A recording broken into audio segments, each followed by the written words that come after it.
Hello everyone. Welcome to this lecture on understanding the theoretical perspectives of explaining violence against women. This lecture is a part of your paper on gender, media and society. This lecture will help you understand the concept of violence against women, its different forms, as well as the theoretical perspectives behind women abuse. It will also discuss the importance of engaging men and boys in addressing violence. The pronouncement of United Nations on the abolition of violence against women, which is VAW for short, implemented in the year 1993, outlines VAW as any act of gender-based violence that results in or is likely to result in physical, sexual or psychological harm or suffering to women, including threats of such acts, coercion or arbitrary deprivations of liberty, whether occurring in public or private life.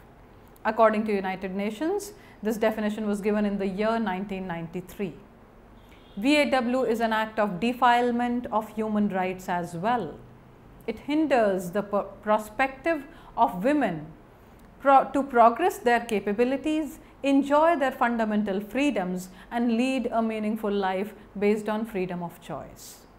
The VAW is an endemic feature of diverse cultures, societies and kingdoms across the globe, cutting over class, ethnicity, age, theological and national frontiers, and is evident in the fact that the different bodies under the United Nations are working rigorously to fulfill the mandate of ending this social malady.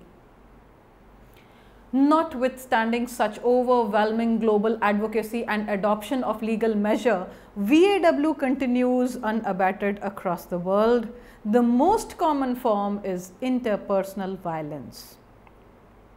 It is inflicted by another person or by a small group of people on a woman and is the most universal form of violence against women, as it takes place in all societies, according to Kranz and Gracia Moreno. It is additionally separated into two subsections: family or violence committed by intimate partner, also known as domestic violence, and community violence. While domestic or intimate partner violence is committed by family members and takes place at home, it includes bodily, emotive and or sexual exploitation of women, according to Hayes. On the other hand, community violence takes place outside the home and the perpetrator may or may not be known to the victim. VAW is a life course perspective. Women encounter violence in every phase of their lifespan, from the pre-birth stage through infancy, childhood, adolescence, adulthood up to elderly age. Even before being born, a girl fetus is aborted ruthlessly or at birth, which is called feticide. Female babies are often killed, which is infanticide, and some culture due to obsessive son preference. Overwhelming bias for having sons continue to affect girls and women throughout their life cycles. At infancy, girl children are likely to be the least cared for, receiving improper food, nutrition and threatened by physical and sexual abuse. During girlhood, these abuses continue to operate, with young girls given limited or no choice and opportunity to avail education and health related services compared to their male counterparts. In addition, girls are forced to get married much before they attain puberty by their parents, which in turn is associated with severe physical and mental health consequences. Besides, in many cultures, young girls undergo the heinous practice of female circumcision or FGM, which is female genital mutilation, explained by WHO as the partial or total removal of the external genitalia or other injury to the female genital organs, whether for cultural, religious or other non-therapeutic reasons. The practice of FGM originated from the male desire to control female sexuality, although there are several biased convictions on this as well. Adolescent girls who have attained puberty often fall victims of sexual abuse, neglect, trafficked and forced into prostitution. Incidences of incest, especially fathers and brothers sexually abusing daughters and sisters, is also common.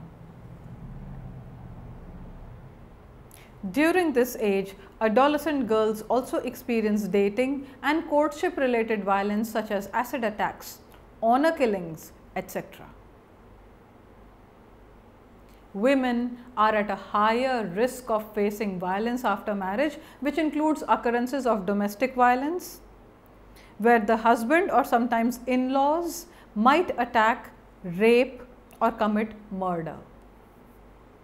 Few of the exploitations confronted by married women during the procreative age group comprise marital rape, abuse for dowry with murder, sexual assault, mental abuse, spouse homicide, exploitation of women with disabilities, enforced pregnancy, etc. Older women which might be mental, physical or sexual assault including monetary or material assault, or as untainted abandonment, signifying the disaster to realize a caution providing responsibility. Incidences of enforced suicide or killing of widows for economic motives are also usual. Conceptual viewpoints for intimate partner violence. Several conceptual viewpoints from which intimate partner violence, which is IPV, has been explained, for instance, are psychological, example frustration aggression theory, social learning theory, cognitive behavioral theory, biobehavioral, example neurochemical mechanisms, criminological, economical and sociological explanations, according to Hees in the year 2012, Michel and Vanya in 2009. From the sociological perspective, IPV has been addressed through theory of feminism, theory of family conflict, theory of resource and theory of dependency. Feminist theory. According to the feminist perspective, IPV is a manifestation of patriarchy which establishes male's authority over female, according to Dobash and Dobash in the year 1979. According to Larson in the year 2012, such forms of violence are consequent upon endemic gender inequalities in social order, legal mechanisms and social institutions. As a society embarks on the path to gender equality, the incidence of IPV is expected to come down. Hees in the year 2012 argued that power and control in relationships, social norms condoning wife beating and structural and economic forces that keep women trapped in abusive relationships. The most important contribution of the feminist perspective lies in their assertion that the socio-economic context in terms of caste, class, ethnicity, etc. is the major influencing factor for IPV. Preceding to the movement of feminism, it was the sufferers who were frequently, indirectly or directly accused for being abused. Example, classifying them as unusual, manly personalities, according to Michel and Vanya in the year 2009. Family conflict theory. The proponents of the family conflict theory disagree with the feminist perspectives and debate that gender disparity is just one of the several reasons that impact incidence of IPV. Other reasons such as salary, age and occupation rank of couples show more significant role. The main argument of these theorists is that not each man is principally ferocious, even in communities categorized by high insights of gender dissimilarity. Therefore, clarifications for IPV should be sought in the hardships of everyday life. Jellies states that in the year 1985, violence happens as a response to socially constructed stress, which is unevenly distributed, for example, less income, joblessness, failing health and other indicators of disadvantage, and the institutionalized inequalities among socio-economic, gender and racial divides. Gels further emphasizes that when viciousness is the accepted response or adaptation to stress by the lone individual or society involved, then the socially structured stress can accelerate fluctuating levels of domestic brutality.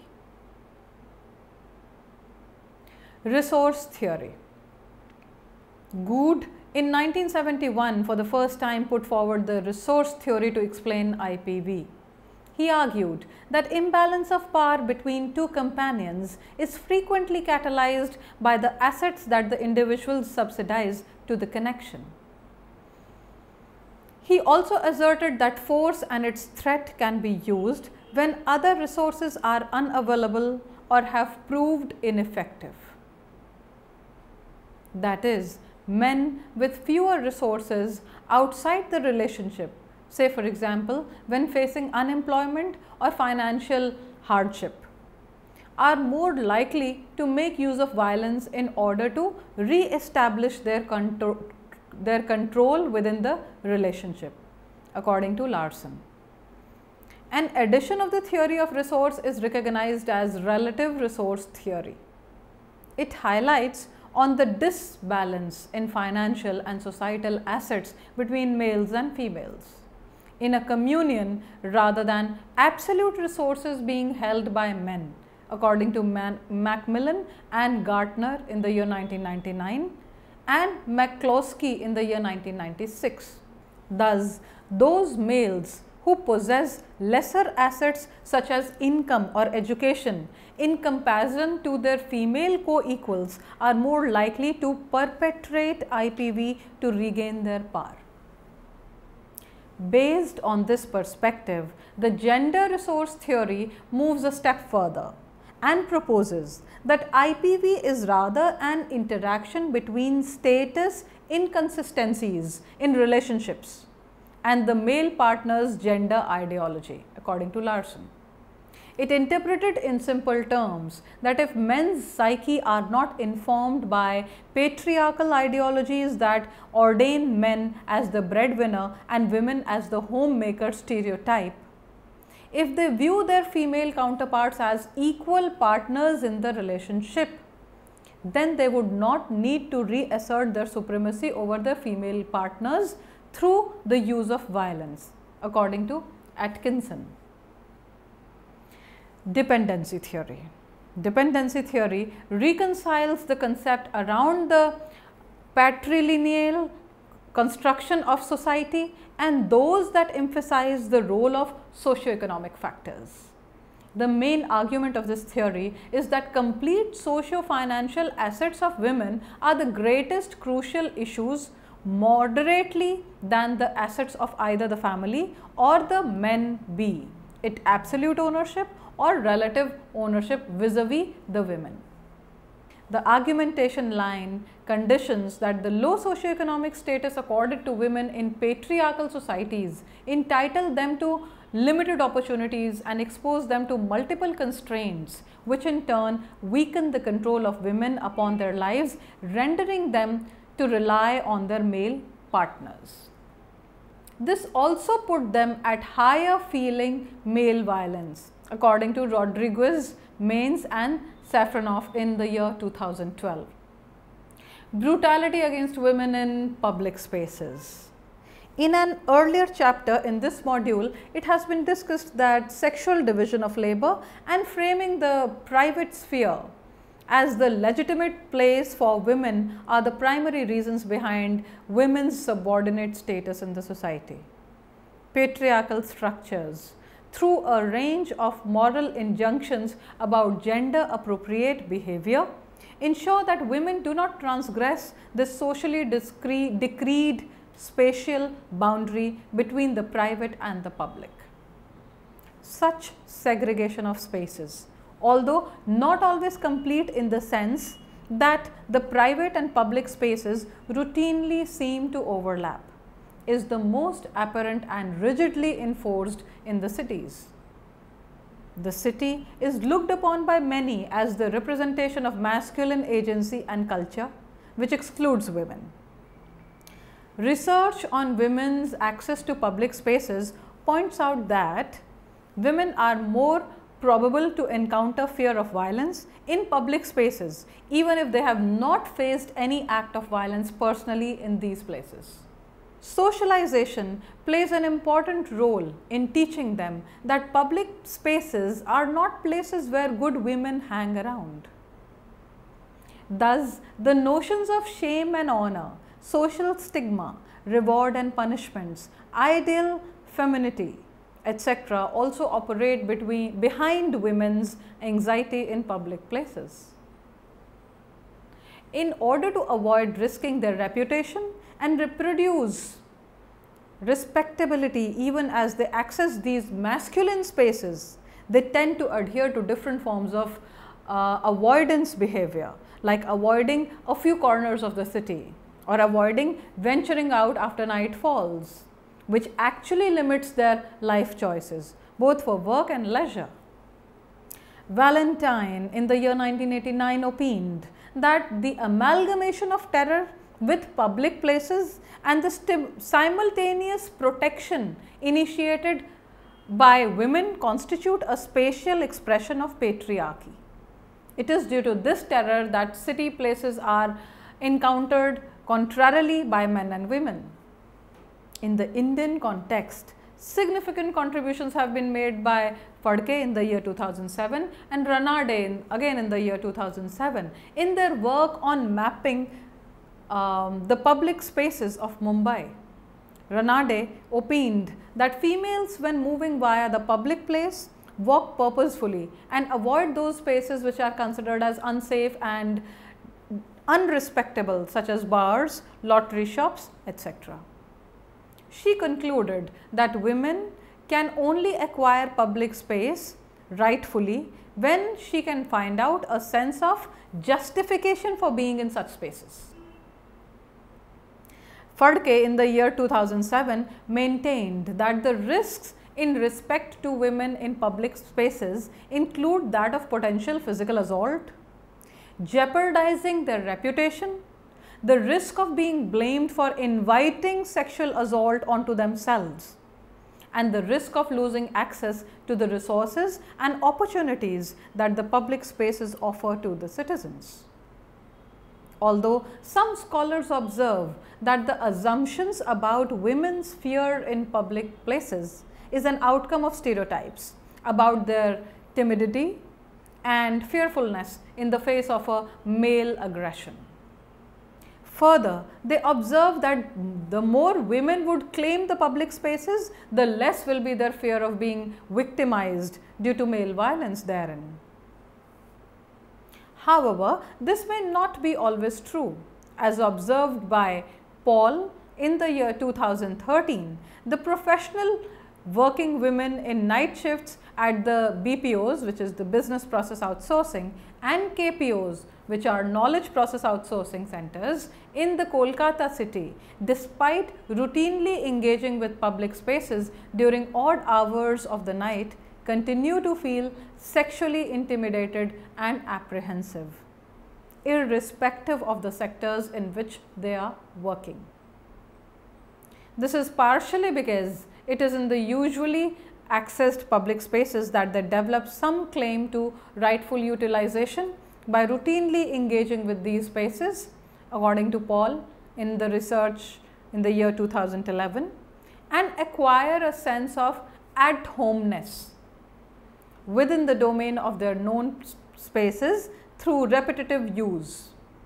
These findings are in consonance with that of a recent study by Asocham in the year 2012, which showed that majority of the women surveyed sense insecurity, particularly throughout the shifting at night in all chief economic hubs all over the country. Official statistics indicate that crime against women, especially rape, is on the rise in all major Indian cities.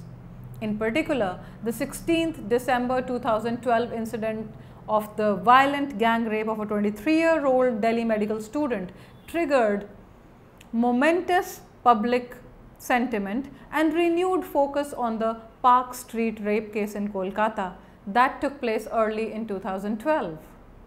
The reason behind the persistence of feelings of fear and anxiety among women, despite such an intensive engagement with public space envisaged by working through evening and night shifts, is a baffling question indeed. As Patel observed, women's physical mobility and access to urban areas are regulated by a timescape that limits their presence during the evening and night, particularly if they are going out alone. Historically, all rules and legislations in India pertaining to women's employment, namely the Indian Factories Act in the year 1911, the Bombay Maternity Benefit Act resulted in limiting the scope of women's involvement in the work strength in the name of protecting women, and consequently legitimized the social concept of nightscape as domain of men through legal sanctions. The Article 66C of the Indian Factories Act 1948 prohibited employment of women in the factory premises beyond 6 am to 7 pm. This act was finally amended in the year 2005 in response to address the need of the hour necessitated by globalization, whereby employment of women was allowed between 7 pm and 6 am.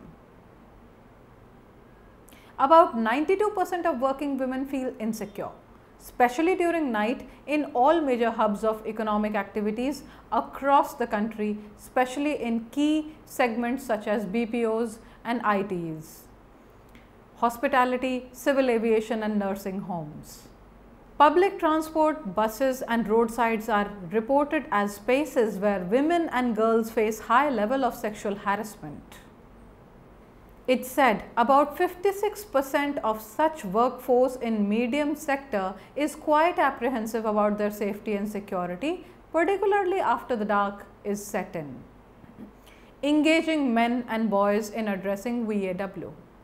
Rampant incidents of VAW continue to plague our societies the world over, despite countless measures adopted at the national and international points to combat brutality. Probably, these measures are incapable of addressing the mindset of the society at large. Thus, a major step in this direction could be to engage men and boys in the fight against VAW. There is also need to eliminate the advantages and privileges that such violence gives to males. In addition to adopting affirmative actions oriented programs, sensitizing the men and boys, the state must also focus on providing safe streets, timely justice and other basic public goods for everyone in order to produce a facilitating environment for all. The absence of these basic amenities limit women's choices and options for, say, education, employment, seeking health, etc., thus reinforcing patriarchal stronghold. Patriarchal ideologies dictate that females are feebler sex and should be sheltered by men. Gravel, Professor, Women's Gender and Sexuality Studies, Yale University, mentioned that women are property to be protected or to be destroyed. Protective if they can prove they are innocent and thus deserving of protection, or destroyed if they flout social norms. However, men turn out not to be protectors because most often the male perpetrators of crime hostile to women in a public and private space is known to women or are their intimate partners.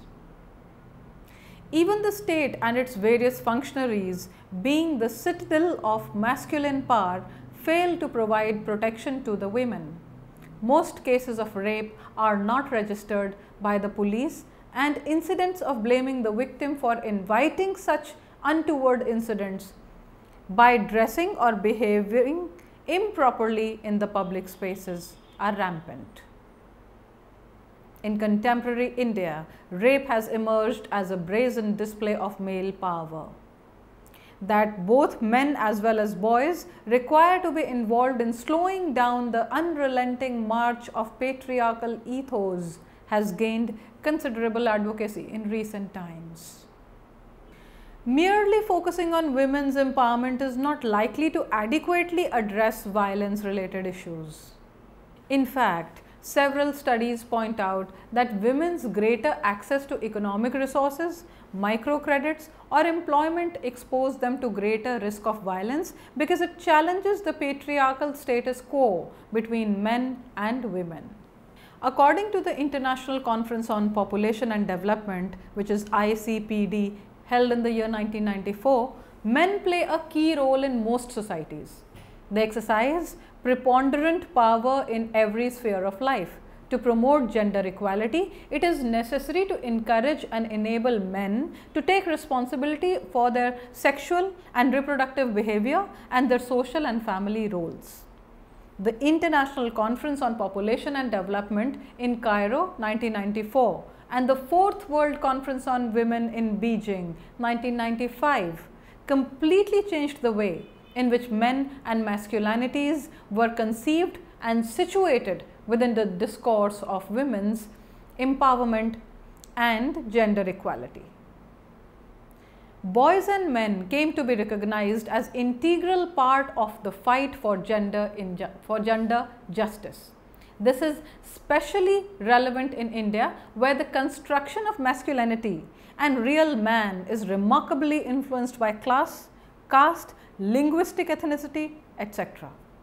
In a research conducted by the ICRW in partnership with UNFPA on men and women aged 18 to 49 years from the Indian states of UP, Rajasthan, Punjab and Haryana, Odisha, Madhya Pradesh and Maharashtra, it's been observed that masculinity, that is men controlling behavior and gender inequitable attitudes, strongly determines men's preference for sons over daughters, as well as their proclivity for violence towards an intimate partner, both of which are manifestations of gender inequality. Thus, the study recommends that in order to eliminate son preference and IPV among other measures such as promoting education, initiating dialogues amongst the men in the community, etc., it is imperative to include men in encouraging gender fairness and in decreasing traditional practices that reinforce gender discernment. The findings also highlight that the fact that childhood experiences of violence also play a major role in either encouraging the man to commit VAW or the woman to tolerate it. A number of studies have pointed out that men who commit acts of brutality are more expected to have seen such incidents at home in their childhoods. Results from an skilled discussion amongst the Government of India and the representatives of civil society on gender impartiality with a distinct emphasis on men, machismos and the development agenda post 2015 show that the most successful efforts to engage men and boys in addressing VAW are those which engage with them during puberty, before gender prejudices and social standards are completely internalized. If they can be engaged during such formative stages, then it is possible to prevent the consolidation of harmful patriarchal notions in the construction of their masculine identities. To conclude and sum up this lecture, we have learned that women experience violence all through their life, spanning from pre-birth through early childhood to girlhood, puberty, adulthood up to the old age. Violence committed upon women can take the form of physical, psychological and sexual abuse, and many times it may take place in the so-called safe havens of the home, which is by intimate partner violence, as well as the masculine public spaces. Most often the perpetrators of the crime are known to the victims. The root cause of this social malady is the patriarchal social structure, which does not only accord men with greater privilege and power, but also rewards violent acts of aggression. Hence, in order to put an end to violence, not only the women need to be empowered, but also the boys and men need to be engaged in the fight for gender justice. Hope you enjoyed this lecture. For more details, please read the e-text of this lecture properly and attempt the questions in the end. Thank you.